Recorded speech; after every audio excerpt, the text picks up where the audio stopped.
बेरगाव जिल्लायाव बिसाया सनितपुर जिल्लानि सासे मुंदांखा मेथाइ खनगिरि आलारि बसुमतारी बिथांनि हरखाब जिउ गोमानायखौ लानानै दुखु फोरमायदों।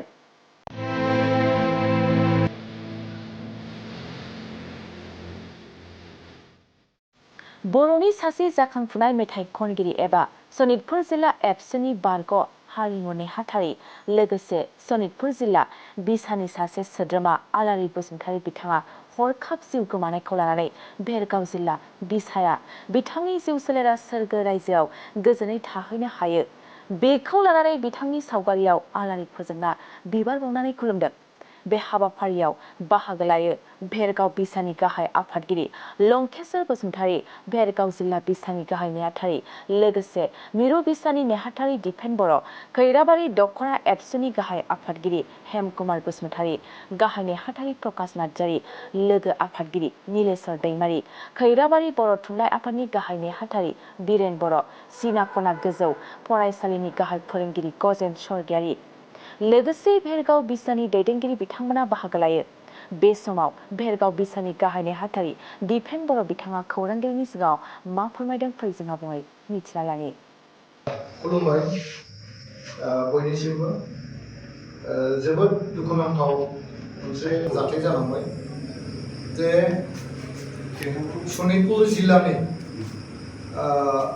बिथांजो रुंसारि आलारि बसुमतारीया दाख्लै 28 जुननि खालार खालि लामायाव गंसे गारिजों जाब्रबथायाव बिथाङा एसे देहायारि दुखु मोनदोंमोन आरो बेखौ नोजोर बोनानै न'खरनि आरो जोंनि खाथि खालानि मानसिफ्रा देहा फाहामसालियाव लांदोंमोन गुवाहाटीयाव स्वागत मेडिकेलाव। नाथाय बिथांखौ जोबोद फाहामथाय होनो नाजानायावबो बिथाङा माने मोजां देहा गिदिंबोफिनाखिसै। बिथाङा मैया बेलासे रुंसारि जालांबाय। जों जोबोद दुखु नांदों। बिथाङा बा बिथांजोआ जोंनि बर' माहारिनि थाखायल' नङा, सुबुं माहारिनि थाखाय बिथाङा हारिमुनि आयदायाव गोबां खामानि मावलांबाय। जोंनि मिथिनायाव बिथांजोआ दुलाराय बर' फरायसा आफादनिबो हारिमु नेहाथारि जानानै बिथाङा खामानि मावदोंमोन आरो बिथाङा मोनफ्रोमबो जांख्रिखांनाय समाव जुथुमा जनायफोराव मेथाइ खननानै बयखौबो मोनसे देहाखौ गुदुं खालामहोदोंमोन। खामानि मावनायाव जथेस्थ'खिनि देहाखौ गुदुं खालामनानै बिथाङाबो मेथाइनि गेजेरजों खामानि मावदोंमोन जोंनि मिथिनायाव। आरो आं बिथांखौ मिथिनाय बायदियै थांनाय 2015 मायथाइनिफ्राय आं बिथांखौ मिथिदोंमोन जे जोंनि बेरगाव जिल्ला बिसानि सिङावनो थानाय प्रडिउसार बिथां लंकेश्वर बसुमतारी बिथांजों दिहुनजानाय बोराइ बाथौनि महिमा बे सावथुनाव बिथाङा मेथाइ खनदोंमोन आफा बोराइ बाथौनि मुङाव। बे मेथाइआ बेयाव दोंनै मेथाइ खनदोंमोन। बे दोंनै मेथाइआ दिनैसिम जोंनि बर' माहारिनि गेजेराव बा बाथौआरिफोरनियाव दिनैसिम रिंखांबाय थायो। माने जेरावबो जों खोनानो मोनो आय अ आफा बेबायदि मेथाइफोरखौ अ आफा माने जों खोनानो मोनो। बिनि उनाव बिथांखौ गोबां लाख लाख सुबुङा सिनायदोंमोन, अनसायदोंमोन आरो बिनिफ्रायनो जोंबो सिनायदों। आरो बेजों लोगोसे बिनि उनाव मोनसे आबुं सावथुन आरो दिहुनबावदोंमोन जेराव बाथौ थान्दै 2016 मायथाइयाव बेयावहायबो बिथाङा मेथाइ खनदोंमोन आरो बे सावथुनाव आंबो फाव खालामनो खाबु मोनदोंमोन। आरो लोगोसे 2017 मायथाइयाव दागो होननाय मोनसे बर' सावथुन दिहुनदोंमोन, आबुं सावथुन। बेवहायबो बिथाङा मेथाइ खनदोंमोन आरो बे सावथुनाव आंबो आबुं सावथुनाव फाव खालामनो आं खाबु मोनदोंमोन। जोबोरैनो गोजोननाय मोनदोंमोन आरो बिथांखौ बै समाव लोगो मोनदोंमोन। बिथाङा जोबोद माहि गुरैमोन आरो बिथाङा हारिमुनि बिथिङाव जोबोद खामानि मावबोबाय। नाथाय दिनै जोङो जोबोद दुखु नांबाय बिथाङा जोंनि गेजेरनिफ्राय अबथिरा जिउ गोमानायाव। आरो बिथांनि जिउ गोमानायाव जोंनि बर' माहारिनि हारिमु सिबिनायाव बा हारिमुनि खामानि मावनायाव मोनसे सुफुंख' हायै मोनसे खहा जाबाय होननानै आं सानो।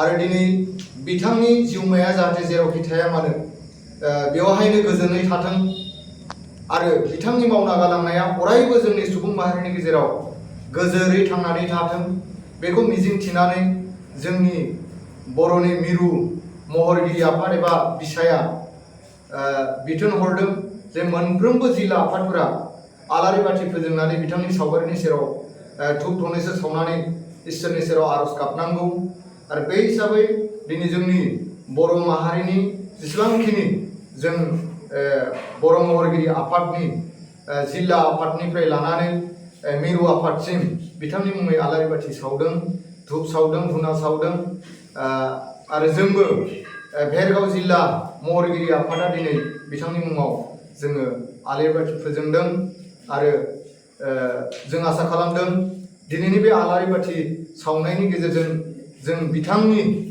जिउमाया जाहाथे आलो गोजोनै थांनानै थायो जों मिजिंथिबाय आरो जों जाहाथे बिथांनि मावना गालांनाय बायदि आरो बिथांनि मुंखौ जों अरायबो गोजोर खालामनानै जों लाखिनो जों नाजागोन आरो जोंनि सुबुं माहारिया अरायबो नाजानांगोन आरो बेवहाय जों बर' माहारिया बयनिख्रुइबो बांसिन दायित्व दं होननानै आं सानो आरो बिथांनि मावना गालांनाय जिथु आदब खायदा बिनि गारां बिनि मेथाइ खननाय बिनि सिस्टेमफोरखौ जाहाथे जोंनि उथिफुनाय जिखिना जाखांफुनाय महरगिरिफोर बिथांमोना मोजां मोनसे आब्रुथिजों मावलांगोन आं बेखौ मिजिंथिबाय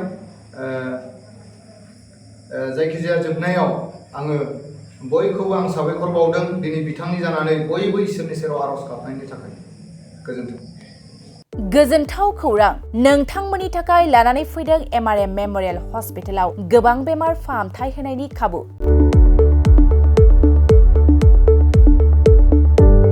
बेमारि सुबुंफोरनि थाखाय गोजोनथाव खौरां MRM मेम'रियेल हस्पिटालाव मोजां रोंगौथि गोनां डक्टरफोरजों बेमारि सुबुंफ्रा मोजां फाहामथाय लानो हानाय सुबिदाखौ लानानै फैबाय MRM मेम'रियेल हस्पिटाला। क'क्राझार सहरनि पुलिस पइन्ट आरो अमश्री हटेलनि साखाथियाव थानाय बयजोंबो मिथिसार जानाय MRM मेम'रियेल हस्पिटाला गोबां फेसिलिटिस खाबुफोर फोसावदों। MRM मेम'रियेल हस्पिटालनि फेसिलिटिफ्रानो जाबाय critical care, medicine, emergency medicine, paediatrician, pathologist, general medicine, diabetologist, OBS and gynae, cardiology, general surgeon, neurosurgery, advance laparoscopic ENT surgery department, ophthalmologist, surgical, gastroenterologist, neuropsychiatry, onco' surgery department, dermatologist, orthopaedics, residential medical officer, inter facility unit, physiotherapy, radiologist, histopathological department, urologist, emergency department, CT scan, X-ray, pathology department, vaccinator department आरो MRM memorial हस्पिटालाव 24 घन्टा जेब्लाबो खुलाय थागोन। लांलाय लाबोलायनि एम्बुलेन्सनि सुबिदायाबो 24 घन्टा थागोन। गोबां मिथिनो थाखाय नैबे 9854081948 93655020048 जानबुं नाम्बाराव फन खालामनानै नोंथाङा मिथिनानै लानो हागोन।